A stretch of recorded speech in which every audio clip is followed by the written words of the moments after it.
24 तास ग्रामीण न्यूज, ग्रामीण भागातील ग्रामीण बातम्या। सिंदखेड पोलिसांची जुगार अड्ड्यावर धाड। 2.28 लाखांच्या मुद्देमालासह 5 आरोपी ताब्यात। नांदेड पोलीस अधीक्षक डॉक्टर नीलाभ रोहन यांच्या सूचनेनुसार जिल्ह्यात अवैध धंद्यांविरोधात विशेष मोहीम राबवली जात आहे। या अंतर्गत सिंदखेड पोलिसांनी गोंडवडसा ता माहूर येथे जुगार अड्ड्यावर छापा टाकून 2,28,100 रुपये किमतीचा मुद्देमाल जप्त केला असून 5 जणांवर गुन्हा दाखल केला आहे। मौजे गोंडवडसा ता माहूर येथील गोंडवाडी रस्त्यावरील सार्वजनिक मोकळी जागा। जप्त मुद्देमाल रोख रक्कम, जुगाराचे साहित्य आणि 5 दुचाकी गाड्या। एकूण किंमत 2,28,100 रुपये।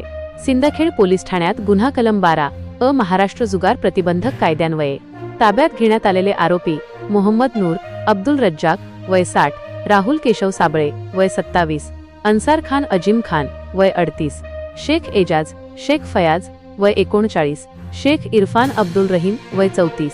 ही कारवाई पोलीस अधीक्षक doctor Nilabh Rohan, upper police अधीक्षक अर्चना पाटील आणि उपविभागीय पोलीस अधिकारी किरण भोंडवे यांच्या मार्गदर्शनाखाली सहाय्यक पोलीस निरीक्षक संतोष जोंधळे, पोलीस उपनिरीक्षक संग्राम मुंडे आणि अंमलदार कांबळे, पवार, इंगळे, नरवाडे व कुमरे यांनी पार पाडली। माहूर प्रतिनिधी अविनाश पठाडे। आपल्या परिसरातील बातम्या बघण्यासाठी आता 24 तास ग्रामीण न्यूज चॅनलला सबस्क्राईब करा।